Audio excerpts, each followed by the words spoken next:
So, good morning everybody. I'm afraid it's me again. The modern financial market theory, built on the efficient market hypothesis, the rational expectation theory, and the modern portfolio selection theory, has become highly influential in capital market analysis. It is widely used to explain price formation in financial markets and to estimate equilibrium risk-adjusted cost of capital.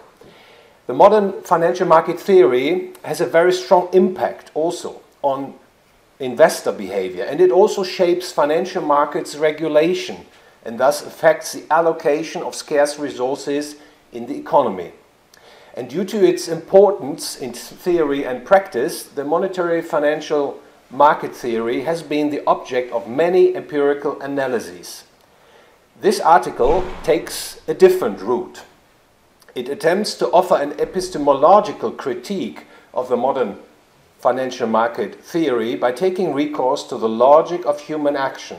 The logic of human action will serve as meta-theory. So a meta-theory is a theory whose subject matter is theory. In doing so, I will come to the conclusion that the modern financial market theory suffers from severe logical inconsistencies, that it does not and cannot provide valid knowledge. In a nutshell, this is why. The validity of the efficient market hypothesis cannot be ascertained by logical means. It is nothing more than an undecidable conjecture. The rational expectation theory is incompatible with the logic of human action, and the modern portfolio theory must also raise serious questions, especially as far as its conceptualization of risk is concerned. The idea that market price changes or price volatility could ever be equated with investment risk must assume the efficient market hypothesis and rational expectation theory to be valid, but unfortunately they are not. Finally, I should stress that the validity of the modern financial market theory, its building blocks, cannot, for epistemological reasons, be proven or disproven by empirical testing. Now, the starting point is the logic of human action. And you know, logic is a systematic study of the form of valid inference. It may be conceived as ruling out what is absolutely impossible and thus determining the field of what, in the absence of empirical knowledge, is abstractly possible. Logically correct inference is an indispensable part of the process of attaining scientific truth. And with these remarks in mind, we can now turn to the proposition that humans act. At first glance, it sounds quite trivial, but it is not. The proposition humans act is, from a logical point of view, irrefutably true. You cannot deny that humans act. If you say humans cannot act, you act and thus get entangled in a logical contradiction. In fact, the sentence humans act is an a priori truth. It is self-evident, it is universally true irrespective of time and place. The logic of human action rationalizes the call for a methodological dualism, the epistemological position that the scientific method in economics must be different from the scientific method in natural sciences. To explain this, I will make 4 points. The first point. The natural sciences deal with objects such as, for instance, atoms, stones, and planets, and these objects of scientific interest do not act in the sense that human beings act. The objects of the natural sciences merely respond to a stimulus. Human beings, however, have preferences, formulate goals, and choose between alternative actions. Human action is categorically different from the objects of interest in the natural sciences. The second factor. In the natural science, the scientist does not know anything about final causes. He rests his inquiry entirely on causality. He explains phenomenon A with phenomenon B, and then he explains phenomenon B with phenomenon C, and so on. In the field of human action, however, the scientist knows the final cause of his inquiry from the outset. And that is the indisputable truth that humans act. We know that, that's a quote from Mises, for the sciences of human action, the ultimate given is the judgment, is the judgments of value of the actors and the ideas that engender these judgments of value, quote ends.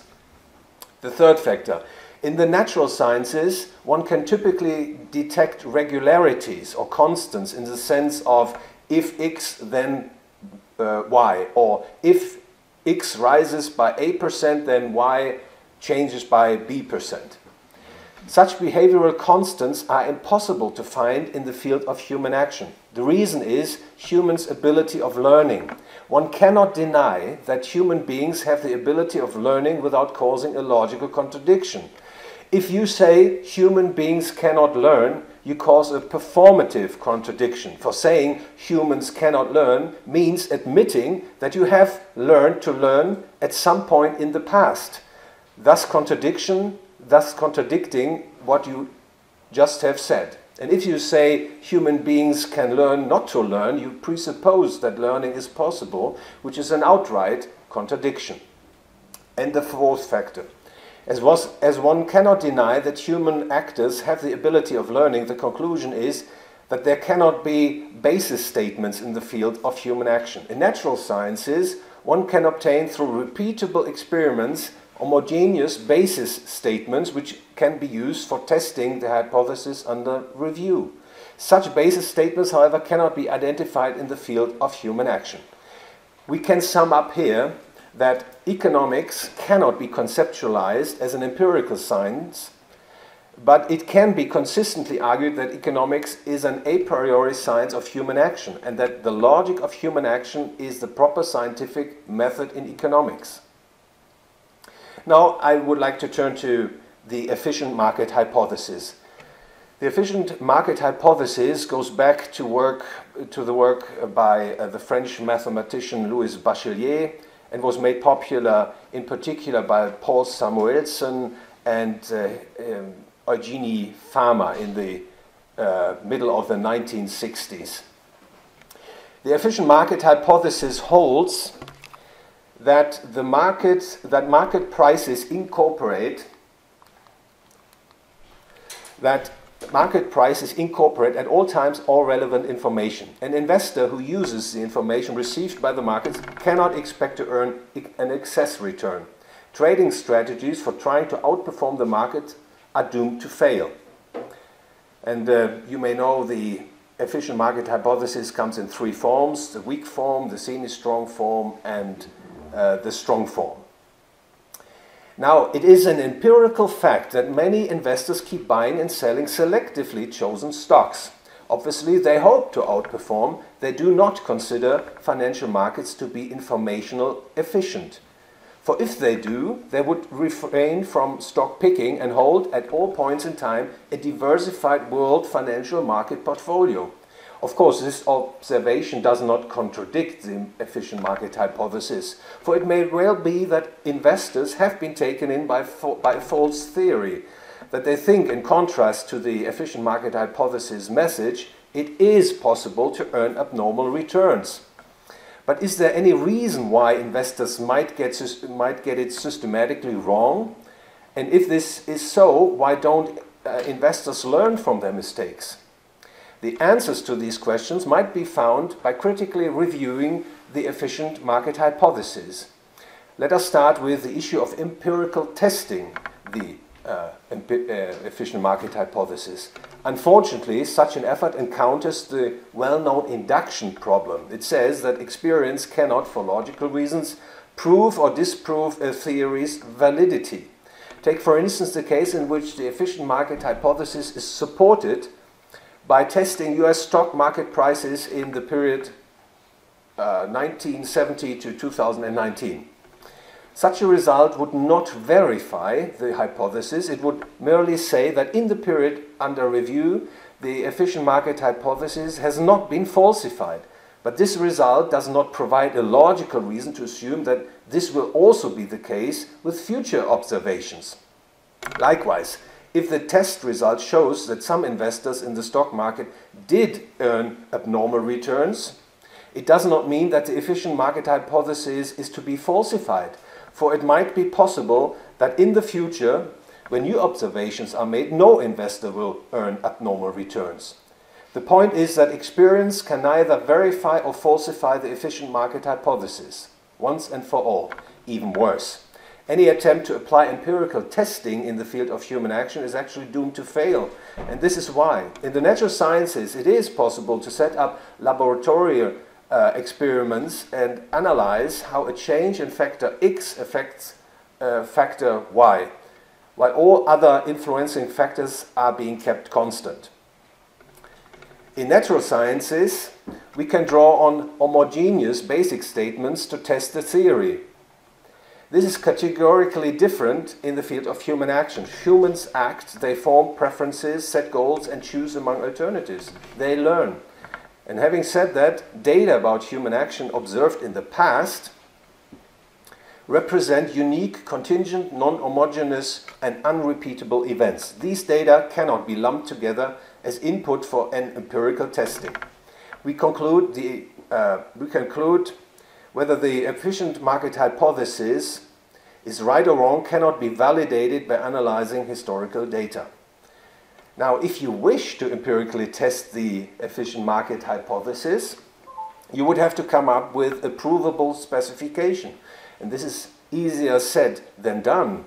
For the efficient market hypothesis does not inform us what qualifies as relevant information. Is it just firm-specific information like turnover or profit, or macroeconomic issues as well, interest rates, liquidity, etc.? The efficient market hypothesis doesn't tell. To bypass these problems, the following procedure is commonly used when the efficient market hypothesis is empirically tested. The stock price in period t plus 1 is explained by the stock price in period t. And you would see that test equation on this chart, whereas A is a constant and epsilon is the white noise error term. The efficient market hypothesis then says that if P in T incorporates all relevant information, and if the only reason for the stock price to change from period T to period T plus 1 is the arrival of unpredictable news, then P in T should be the best and unbiased estimator for the future stock price. The important question in this context is, how do we know that the price in period T is information efficient? For this must be the case, otherwise the price in period T cannot qualify as the best estimator for the future price. The answer is, it is simply assumed that P in T is information efficient, but it is not proven. This in turn amounts to a circular reasoning, a logical fallacy in the sense of A is true because B is true, and B is true because A is true. In any case, empirical testing cannot prove that the price in P, that the price P in period T is information efficient. What about the central conclusion of the efficient market hypothesis, namely that no investor can earn abnormal returns and that no one can outperform the market? How could we possibly establish the truth value of this statement?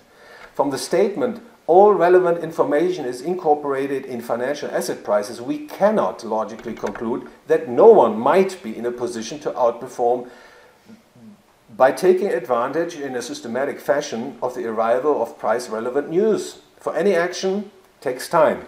Why couldn't there be at least some investors who always move first, thereby reaping abnormal returns? Now I turn to the irrational expectation theory. It has been put forward by John Muth in the 1960s and was popularized in particular by Robert E. Lucas and Thomas Sargent in the early 1970s. The irrational expectation theory rests on three assumptions. First, people use all available and relevant information for forming their expectations about future developments. Second, they understand how the economy works. They know the correct structural model of the economy. And three, people know the relative frequency distribution of all future developments, so that their expectation error is unbiased, has an expected value of 0. Upon closer inspection, it becomes evident that the rational expectation theory suffers from some logical inconsistencies. To start with, the rational expectation theory implicitly assumes that people have a complete and exhaustive list of all future events possible. For without such a list, it would be impossible to know the relative frequency of all future events possible. However, presumably no one who is not out of his mind would argue that he is in the possession of such a list, has ever been or will ever be. Even more important, it is impossible to think that such a list could possibly exist in a world of human action. For human action is about changing the natural course of events, that is bringing about something that is not yet existing. For instance, tomorrow entrepreneurs will develop new products that are not known today. Consumers will in the future demand things not yet known in the present. If a complete and exhaustive list of all future events could exist at all, it would have to change constantly. Old events would drop from the list and new events would be added to the list. However, how could possibly something that is not yet existing appear on such a list? Even an entrepreneur wouldn't know today what he will create next year. The notion that there could be a complete and exhaustive list of all possible future events implies a denial of the ability of learning and causes, thus, a praxeological contradiction. For the existence of such a list would mean that the actors know already everything they will ever know, thus denying the ability of further learning. But if the list had to be changed at some point in time, the actors must be assumed to be learning, and the list would not qualify as complete and as a complete and exhaustive list of all possible future events. And we just have heard one cannot argue that people cannot learn because it is self-contradictory. What is more, the rational expectation theory assumes that people make correct forecasts on average, that their random error of expectation is 0 on average. This implies that every actor possesses the same knowledge as everyone else. A knows what B knows, and B knows what A knows. For if the actors' respective knowledge was different, it would be impossible to think that their forecasts could be equally correct or equally wrong. The expectation error would not be random but systematic. However, from experience, we do know that people's knowledge is different. Who would challenge the proposition that I know something you don't know and that you know something I do not know? I guess no one would who is not of his mind, and as actors differ in terms of their knowledge, their expectation errors differ as well. The idea that all actors have the same knowledge is untenable. For saying all actors have the same knowledge leads to an inescapable contradiction. If we all had the same knowledge, there would be no need to utter such a proposition, for everyone else would know it already. Communication and argumentation would not take place if everyone's knowledge would be identical to everyone else's. The fact that the supporters of the rational expectation theory do communicate and argue belies the assumption of the rational expectation theory that people's knowledge would and could be identical. And if actors have different knowledge, their expectation error cannot be random. Some actors will be better, some will be worse at making forecasts. That said, it is in vain to hope that the rational expectation theory could come to the rescue of the efficient market hypothesis. And as a final thought on the modern portfolio theory, I just want to criticize the theory's concept of risk. Typically, the risk is specified as by the statistical measure of a standard deviation or variance. It's called, in modern terms, it's called volatility. Assume two investment cases. Case one, at the starting point you have $100, and in the first year you earn 10%, in the second year you make a loss of 15%, in the third year you earn a return of 20%, and in the fourth year you earn 7%. So at the end, your investment is $120.05. Now consider the second case, where you have the same returns, but with a reverse sign. So in the first year, you don't make 10%, you lose 10%. In the second year, you make 15%, you don't lose 15% like in the first case. So you end up with $77. Now, the volatility, the risk, is the same for both investment cases. It would suggest that investment case 1 has the same risk as investment case 2. And this is, of course, absurd. You, of course, if you lose, this is certainly a greater risk for the investor compared to a situation where you make money. But the modern portfolio theory has a conception of risk based on the volatility, and that is the final remark I would make. I hope this critique of the modern financial market theory raises numerous questions and raises some doubt about its validity. Thank you very much.